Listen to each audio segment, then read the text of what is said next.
Salut à tous, on se retrouve pour l'épisode 1399 du Zap Image. On commence aujourd'hui en ce 3 mars avec quelques anniversaires. Tout d'abord l'attaquant brésilien de l'équipe de l'Ajax Amsterdam, David Neres, qui fête aujourd'hui ses 24 ans. Et il y a aussi le défenseur allemand de l'équipe de Chelsea, Antonio Rüdiger, qui fête lui aujourd'hui ses 28 ans. Ensuite, on reste en Angleterre parce que hier soir, il y avait Manchester City qui jouait contre l'équipe de Wolverhampton et nouvelle victoire de Manchester City, 4-1 contre cette équipe des Wolves. On peut voir les buteurs du match, donc Riyad Mahrez un but, Gabriel Jesus un doublé et un but contre son camp, nageur de Wolverhampton. Donc avec cette victoire, c'est quand même la 21e victoire consécutive pour Manchester City, on va en parler juste après. Et City s'est fait peur quand même dans ce match parce qu'à la 79e minute, il y avait toujours un partout. Puis après, voilà, en 10 minutes, se sont mis à jouer. Puis ils ont inscrit 3 buts à cette équipe de Manchester City. Donc pour revenir sur leur série de victoires, c'est quand même incroyable. 21 victoires, toutes compétitions confondues d'affilée pour cette équipe de Manchester City. En route vers le record de victoires consécutives. Donc les plus grandes séries en Europe, toutes compétitions confondues. Le record, c'est toujours l'équipe de l'Ajax Amsterdam, le grand Ajax de 1971 où jouait Johan Cruyff à l'époque. Donc 26 victoires d'affilée pour cette équipe de l'Ajax. C'est toujours eux qui ont le record en Europe. Et sinon, dans les 5 principaux championnats, donc c'est l'équipe du Bayern Munich en 2020, donc très récemment, qui avait réalisé 23 victoires d'affilée. Deuxième équipe, le Real Madrid de 2014, 22 victoires d'affilée. Et là, Manchester City, 21 victoires d'affilée pour cette équipe de Manchester City. Donc ils sont très proches de revenir déjà sur le Real Madrid et pourquoi pas d'égaler le Bayern, même battre le record du Bayern, peut-être s'approcher du record de l'Ajax. Ça, on verra ce que ça va donner dans les futures semaines. Toujours avec cette équipe de City en Première Ligue. Regardez les stats incroyables. 27 matchs, 20 victoires pour seulement 2 défaites pour cette équipe de Manchester. Meilleure attaque avec 56 buts marqués, une moyenne de plus de 2,1 buts par match. Meilleure défense avec 17 buts encaissés, une moyenne de seulement 0,6 buts encaissés par match. Et à 11 journées de la fin de la saison, Manchester City est déjà assuré d'être maintenu en Première Ligue. Donc voilà, l'objectif maintien est déjà validé pour Manchester City.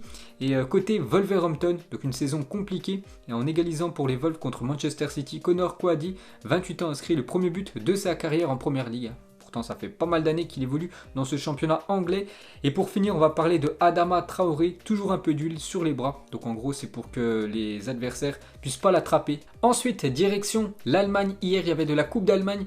Donc il y avait Gladbach contre le Borussia Dortmund et c'est l'équipe de Dortmund qui s'imposait 1-0 à l'extérieur et le crack anglais qualifie le BVB pour les demi-finales de cette Coupe d'Allemagne. Félicitations à eux. Et Sancho en 2021, il est très bon. Donc il est directement impliqué dans 15 buts en 13 matchs en 2021 avec Dortmund, 8 buts inscrits et 7 passes décisives pour cette nouvelle année pour Sancho.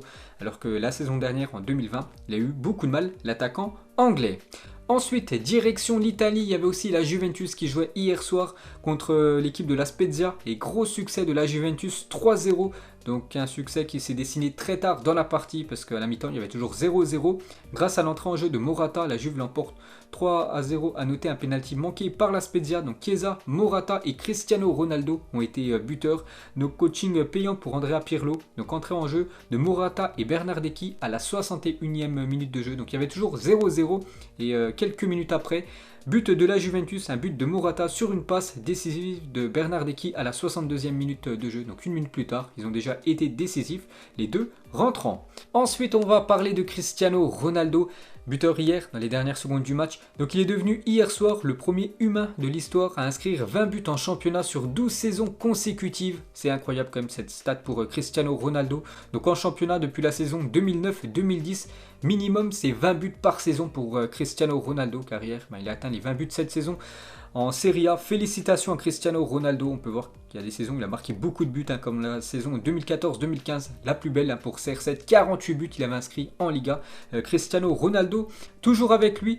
Donc actuellement, c'est lui le meilleur buteur du championnat de Serie A. 20 buts pour CR7 devant Lukaku, 18 et Zlatan Ibrahimovic, 14. Toujours avec Cristiano Ronaldo, donc 20 buts en championnat, meilleur buteur de la Serie A, deuxième meilleur buteur en championnat dans le top 5 européen, derrière Robert Lewandowski. Toujours avec Cristiano Ronaldo, avec son but hier, Donc c'est son 766e but de sa carrière et du coup il égale Pelé au nombre de buts en compétition officielle. Le Portugais devient le 3e meilleur buteur de l'histoire du football derrière Joseph Bican, toujours 805 buts, c'est lui qui a le record, et Romario 772 buts. Donc bien sûr ça c'est un objectif pour Cristiano Ronaldo de rattraper ces deux-là. Et on peut voir qu'il fait la une aujourd'hui du journal La Gazzetta dello Sport en Italie, CR 767 comme bien sûr Pelé. Et pour finir avec lui, il est aussi passé à notre cap hier, donc il a fait sa 600e apparition en championnat, donc dans tous les championnats où il a évolué. Cristiano Ronaldo, donc avec la Juventus, c'est 85 matchs pour quand même 72 buts et 2 titres bien sûr de Serie A. Du côté du Real Madrid, 292 matchs. Là, je parle qu'en championnat pour 311 buts et 2 titres de Liga pour CR7. À Manchester United, 196 matchs pour 84 buts et quand même 3 titres de champion de Première Ligue pour Cristiano Ronaldo. Et avant du côté du Sporting Portugal, 27 matchs pour 3 buts pour la légende portugaise. Ensuite, toujours avec le championnat italien, jetez un coup d'œil au programme de la journée. Donc hier, il y avait 2 affiches, donc la Juve, la Spezia et Lazio contre Torino a été reporté.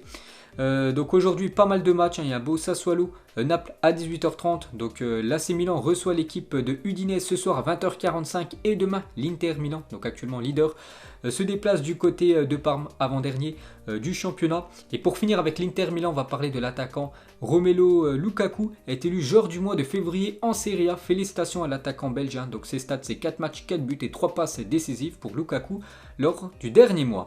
Ensuite on revient en France, on va parler de la Ligue 2 car hier soir il y avait la 28e journée, donc il ne reste plus que 10 journées dans ce championnat de Ligue 2. Regardez tous les résultats, donc le leader 3 s'imposait 3-0 du côté de Chambly. Donc on peut voir tous les résultats, on peut voir aussi la grosse correction prise par Guingamp à domicile contre l'équipe de Clermont. Actuellement dauphin de l'équipe de Troyes, 5-0 ils se sont inclinés quand même cette équipe de Guingamp. Alors qu'il y a quelques saisons ils étaient quand même en première division. Attention à eux parce qu'actuellement si on regarde le classement, ils sont 18e actuellement, ils sont barragistes. Cette équipe de Guingamp, donc toujours le classement dominé par Troyes, Clermont et Toulouse. Ensuite toujours avec le football français, cette fois-ci on va parler de la Ligue 1 car aujourd'hui aussi c'est la 28e journée du championnat français. Regardez tous les matchs de la journée, donc 5 matchs à 19h, 5 matchs à 21h, donc en grosse équipe. L'équipe de Lyon reçoit l'équipe de Rennes ce soir à 19h. Il y a aussi Monaco qui se déplace ce soir à 21h du côté de Strasbourg. Le PSG ira du côté de Bordeaux. Et une grosse affiche ce soir, Marseille ira du côté de Lille à 21h. Donc déjà pour revenir sur l'Olympique de Marseille, Sampaoli est bien arrivé à Marseille hier. J'avais dit qu'il allait arriver en début d'après-midi. Il est bien arrivé. Le coach argentin, il a fait une déclaration, il a dit « Ce sont des supporters très exigeants qui veulent que l'équipe ait un style propre à la ville. D'où je viens, je suis habitué à ce type d'attente et j'espère que nous serons à la hauteur du peuple olympien qui est la chose la plus importante. » Donc voilà, première déclaration de Sampaoli. Donc déjà ce soir, c'est pas lui le coach parce que vu qu'actuellement il y a le Covid et vu qu'il vient du Brésil, donc normalement, enfin c'est pas normalement, c'est sûr, il doit rester 7 jours à l'isolement. Donc il pourra prendre cette équipe de Marseille, voilà, faire son premier entraînement la semaine prochaine. Donc les 2 futurs matchs de Marseille, donc ce soir contre Lille et dimanche en Coupe de France contre l'équipe de Canet. Donc ça sera toujours Nasser Larguette, le coach de l'Olympique de Marseille. Donc lui prendra ses fonctions la semaine prochaine. Regardez la une aujourd'hui du journal L'équipe, réduire la fracture nord-sud. En parlant bien sûr de ce match ce soir, le déplacement des Marseillais chez le leader lillois doit confirmer le redressement sportif du club phocéen qui attend maintenant la prise de fonction de Sampaoli, le nouvel entraîneur arrivé hier. Ensuite, toujours avec ce match ce soir, regardez normalement la compo probable pour l'OM. Donc en attaque, Milik avec Payet en 10, Thauvin côté droit et Luis Enrique devrait débuter côté gauche. Et côté lillois, regardez la compo normalement pour cette équipe de Lille ce soir pour affronter l'OM. Ensuite, direction l'Espagne, on va parler de Zinedine Zidane et très bonne nouvelle pour Zidane parce que Zinedine Zidane devrait finalement rester au Real Madrid la saison prochaine. Donc Zidane va être confirmé à son poste d'entraîneur du Real Madrid la saison prochaine.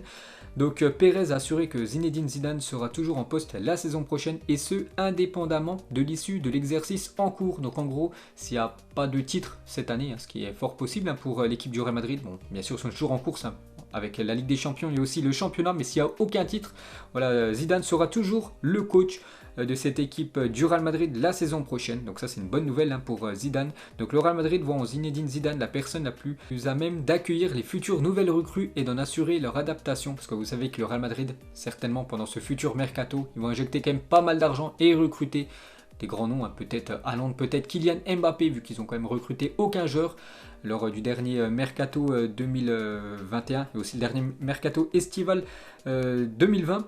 Bref, donc il connaît l'institution Real Madrid mieux que personne et il sera le pilier des chantiers de rénovation de l'effectif cet été. Donc voilà, d'après les infos en provenance d'Espagne, Zidane devrait bien être le futur coach du Real Madrid et son contrat expire en 2022 et les dirigeants veulent qu'il honore au moins jusqu'à son terme. Donc voilà une bonne nouvelle pour Zinedine Zidane. Et une autre bonne nouvelle pour lui, c'est que Sergio Ramos, donc le leader de cette défense du Real Madrid, qui est blessé depuis quasiment un mois, donc il a repris l'entraînement hier et il devrait être apte pour le futur match de Ligue des Champions contre l'Atalanta Bergame dans quelques jours. Ensuite, toujours avec cette équipe merengue, donc je vous le montre depuis quelques jours et ça devrait être bien ça, le futur maillot du Real Madrid pour la prochaine saison. Nouvelle photo du possible maillot domicile du Real Madrid pour la saison 2021-2022. Ensuite, toujours avec cette équipe du Real, donc le prochain match c'est dimanche pour cette équipe merengue contre le voisin de l'Atlético Madrid. Un match très important pour cette fin de championnat. Et Luis Suarez, l'attaquant colchoneros, il a dit « Tous les matchs contre le Real Madrid sont spéciaux, ce sont des rencontres que tu veux jouer. Nous avons une revanche à prendre par rapport au match aller où le Real Madrid avait battu cette équipe de l'Atlético pour démontrer que nous voulons toujours rester en tête de la Liga. Donc gros choc, dimanche prochain à 16h15, l'Atlético reçoit le Real Madrid, toujours avec l'Atlético Madrid. Donc Diego Simón, donc le coach, depuis son arrivée à l'Atlético en 2011, donc 512 matchs pour 308 victoires, c'est quand même un sacré bilan. Donc très souvent décrié pour le jeu qu'il prône parce que c'est souvent un jeu très défensif et en contre-attaque, le jeu que propose Diego Simón, mais terriblement efficace. C'est vrai que quand on regarde ses stats, c'est tout simplement énorme. Et pour finir avec lui, le podium des entraîneurs avec la meilleure moyenne de points cette saison en Europe. Et c'est bien Diego Simón actuellement en Europe avec l'équipe de l'Atlético Madrid qui a pris le plus de points, 2,41 points pris par match en moyenne du côté du championnat espagnol devant Pep Guardiola, le coach de City, et Antonio Conte. Ensuite, on revient en France, on va parler de Bruno Genesio, devrait être le futur entraîneur du Stade Rennais. Il ne reste que quelques détails à régler d'après l'équipe. Donc certainement dans la journée, ça sera officiel. L'ancien coach de l'OL devrait être le futur coach du Stade Rennais. On peut voir que ça fait la une aujourd'hui du journal L'équipe version Rennes. Le Crédit Lyonnais, on peut voir ses stats avec l'OL et surtout son palmarès lors des 4 saisons qu'il a coaché cette équipe. Donc des beaux classements à chaque fois, 3e, 4e et 2e de la Ligue 1. Donc il devrait être certainement aujourd'hui le futur coach du Stade Rennais parce que l'ancien coach Julien Stéphan, donc on sait qu'il a démissionné depuis quelques jours, donc il a démissionné de son poste d'entraîneur du Stade Rennais sans réclamer 1 euro. Donc voilà, une petite info sur lui. Et il a fait une déclaration, il a dit l'analyse de la situation. Après notre défaite contre Nice m'a conduit à présenter ma démission. Je quitte le Stade Rennais, le cœur gros, mais avec le sentiment d'avoir toujours donné le meilleur de moi-même pour le bien du club. Ensuite, quelques présentations de futurs maillots des équipes de MLS. Donc New York City dévoile son nouveau maillot domicile 2021-2022. N'oubliez pas que le championnat de MLS reprend début avril, donc le mois prochain. Donc New York City dévoile son maillot domicile pour cette future saison. La même chose pour l'équipe de Atlanta United qui dévoile son nouveau maillot domicile pour la saison prochaine. Très beau maillot pour cette équipe américaine. Hier, j'avais montré aussi le maillot de l'Inter Miami. Toujours avec cette équipe de l'Inter Miami. Donc David Beckham, il a posté cette photo, le propriétaire bien sûr de cette équipe. Parce qu'aujourd'hui, c'est le premier entraînement de pré-saison pour commencer cette future saison. Dans quelques semaines, on peut voir Gonzalo Higuaín, grosse barre pour l'ancien attaquant de la Juventus. Et pour finir avec la MLS, donc il y a 2 ans, jour pour jour, Colorado et Portland s'affrontaient dans le match le plus froid de l'histoire de la MLS, moins 7 degrés. Et même les sourcils de l'arbitre n'avaient pas pu résister à ce froid glacial. Malgré les 6 buts inscrits, il y avait eu 3-3. Donc voilà, ils avaient joué un match avec quand même moins 7. Donc ça a dû être très compliqué pour les joueurs.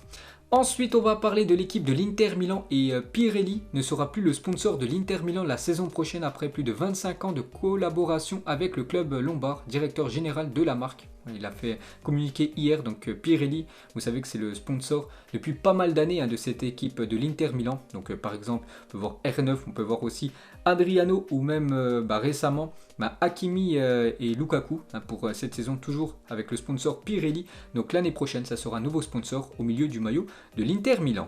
Ensuite, direction l'Espagne, une déclaration de Koeman hier soir en conférence de presse, vu que le Barça joue ce soir son match retour de Copa del Rey au Camp Nou contre l'équipe de Séville. Donc il a dit après le résultat en championnat, donc samedi dernier avec cette victoire 2-0 contre Séville, nous sommes convaincus que nous pouvons gagner, mais nous sommes conscients qu'au match aller il y a eu 2-0, donc ils ont 2 buts de retard bien sûr, cette équipe du Barça.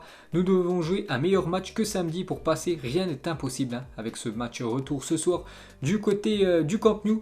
Et on va finir bien sûr ce Zap Image aujourd'hui avec le prono ce soir de ce match Barça contre Séville à 21h au Camp Nou. N'oubliez pas que le match est diffusé sur la chaîne l'équipe 21 de la TNT. Donc mettez-moi un prono. Donc pour ce match les gars, je vais partir sur une victoire du FC Barcelone. Je ne sais pas s'ils vont se qualifier, mais je pars sur une victoire du Barça ce soir. Donc voilà les gars, la fin de ce Zap Image 1399. Donc si ça vous a plu, un petit like et demain on fera déjà l'épisode 1400. Donc moi je vous laisse, bonne journée à vous et à plus tard.